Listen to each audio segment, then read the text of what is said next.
किछि लोक कहती जे बाइबल एक कथा कहानी बही जहाँ को किछि भल लोक लिखिछन्ति, किंतु बाइबल कहे यह ईश्वरंक वाक्य अटे आउ ईश्वर सत्यवादी अटंती। जदि बाइबल ईश्वरंक तरफरु तेबे यह पृथ्वीर समस्त बही ठारू भिन्न हेबा उचित।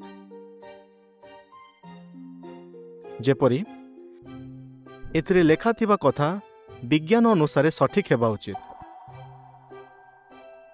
एथिरे थिबा समस्त भविष्यतवाणी 100% पूर्ण हेबा उचित। आउ जदि बाइबल ईश्वरंक तरफरु तेबे जेते बाधा आसु पछे यह पृथ्वीर प्रत्येक कोण रे पहुंचवा उचित। कौन बाइबल कथा कहानी बही ना एथिरे थिबा कथा सत्य अटे? आसंतु किछि प्रमाण देखिबा जे यह काहींकि एक असाधारण और भरोसा योग्य बही।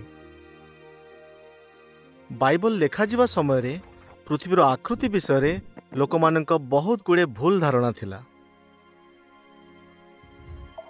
बाइबल लेखा जिबा परे केही लेखिथिला जे एही विश्व गोटे अंडारू बाहरिछि आउ पृथ्वी को किछि जीवजंतु बोहिछन्ति।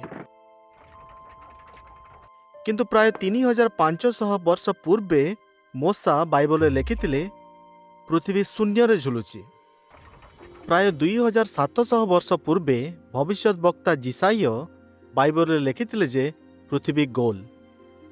एमाने सेतेबेलर लोकंक विश्वास ठारू पूरा अलगा लेखिले। जिसाइयंक प्राय 200 वर्ष परे ग्रीक दार्शनिक पिथागोरस भी कहिले जे पृथ्वी गोल।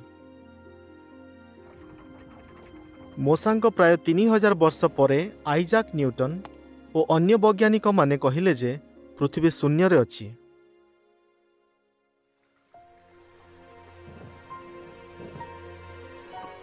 कौनसी मनीष सठिक भावे कहि पारे नाही जे भविष्यत रे कौन हबो, किंतु प्राय 2700 वर्ष पूर्वे जिसाइय भविष्यतवाणी करथिले कोरस नामक जड़े राजा बाबिल सहर को जय करिवो। से नदी को शुष्क करदेव आउ सहर को आक्रमण करिवो, कारण सहरर फाटक खोला थिबो।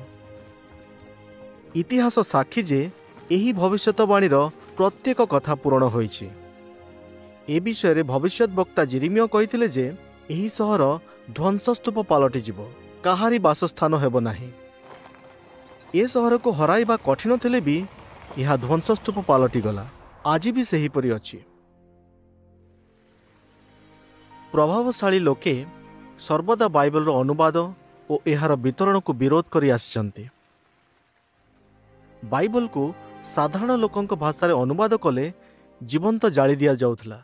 बाइबल पढ़िले अत्याचार करा जाउथला।